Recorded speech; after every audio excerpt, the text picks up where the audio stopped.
జూరాల ప్రాజెక్టుకు వరద కొనసాగుతోంది. దాంతో 12 గేట్లు ఎత్తి నీటిని దిగువకు విడుదల చేస్తున్నారు. ప్రాజెక్టు ఇన్ఫ్లో 65,550 క్యూసెక్కులుండగా అవుట్ఫ్లో 72,067 క్యూసెక్కులుంటాయి. ప్రాజెక్టు పూర్తిస్థాయి నీటి మట్టం 1045 ఫీట్లు కాగా ప్రెజెంట్ నీటి మట్టం 10,042.454 ఫీట్లుగా ఉంది. ఎగువ దిగువ జూరాల విద్యుత్ కేంద్రాలలోని 11 యూనిట్లలో విద్యుత్పత్తి చేస్తున్నారు. మరింత సమాచారం పాషా అందిస్తారు. పాలమూరు జిల్లా వరప్రదాయని తెలంగాణలో కృష్ణా నదిపై తొలి ప్రాజెక్టు జూరాల ప్రాజెక్టుకి వరద పోటెత్తుతోంది.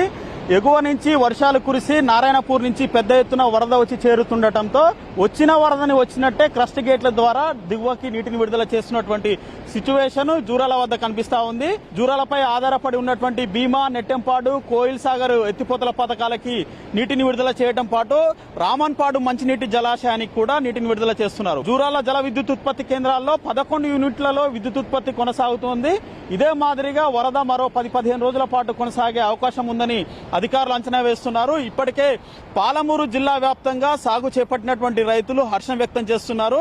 జూరాల కృష్ణా బేసిన్ కి వరద రావడము, జూరాల నుంచి కాలువల ద్వారా పొలాలకి నీరు వస్తుండటంతో పాటు మరికొన్ని రోజుల పాటు వర్షాలు వరద ఇదే మాదిరిగా ఉండటంతో రైతులు హర్షం వ్యక్తం చేస్తున్నటువంటి సిచ్యువేషన్ పాలమూరు జిల్లాలో కనిపిస్తా ఉంది. వీడియో జర్నలిస్ట్ సందీప్తో హైమాద్, ఎన్టీవీ, జూరాల నుంచి.